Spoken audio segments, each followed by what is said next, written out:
Looks like another vehicle's arriving. It went in through the front gate and it's now driving down the test area.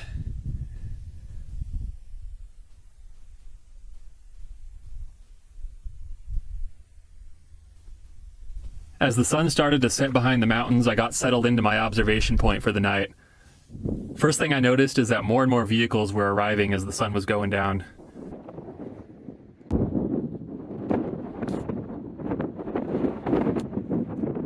After about 5 or 6 vehicles entered the facility, things kind of calmed down. I wasn't sure if I was going to see anything, but after a while sitting there in the dark, things started to get interesting.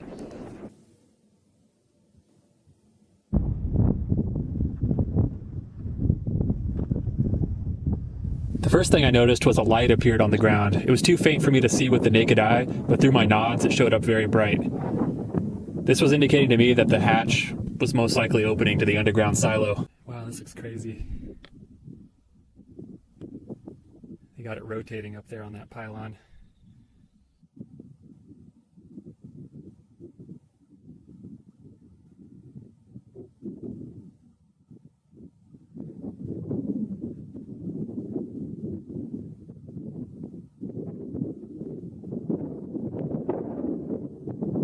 Security truck down there making another pass. I don't know why they have their hazards on.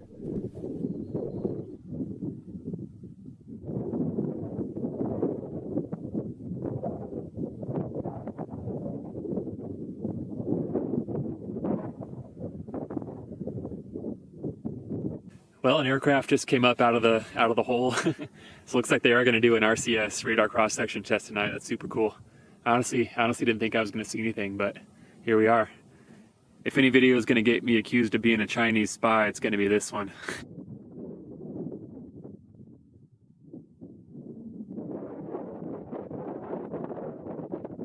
Keep in mind, if this isn't the clearest video in the world, it's being filmed at over 1.5 miles away, probably close to 1.5 miles away, and in pitch dark conditions. Like there's no lights. They killed all the lights on the runway. They really didn't want this to be filmed. But I've got my PVS-14 night vision device here, and I have that stacked with my spotting scope. And yeah, hopefully this is going to come out cool. I can make out the vague shape of the craft. I can see the nose, and it looks like 2 vertical fins. I think the aircraft is upside down. They're spinning it around too, so.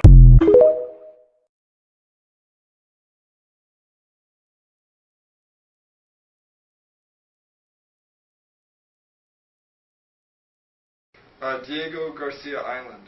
Diego Garcia Island, there's a base there, Pine Gap.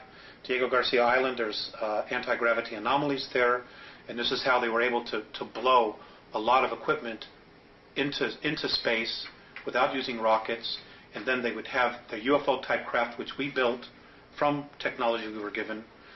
They would hook a tow chain to it, and like a tow barge, just tow it to the moon. Okay, and you mentioned... And it runs, and the equipment that's there is run on free energy, stuff that was built that was created in the 1920s, that we've been absolutely not privy to.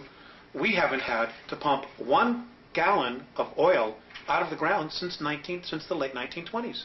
They've had free energy, but because of money, they've allowed us to pollute the environment, to devastate the oceans because of petroleum products when we don't need it for money.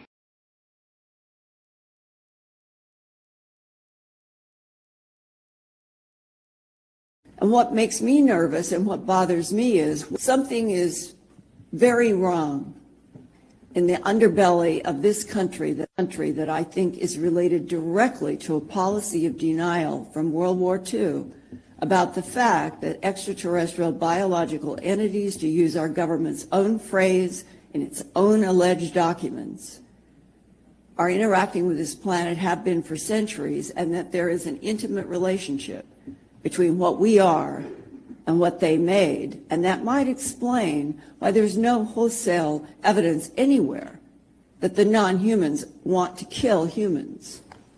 They want, it appears, from my point of view as an investigative reporter talking with so many people, that there is an ongoing research program about what is happening on this planet and the surface life on Earth. How much time do I have left?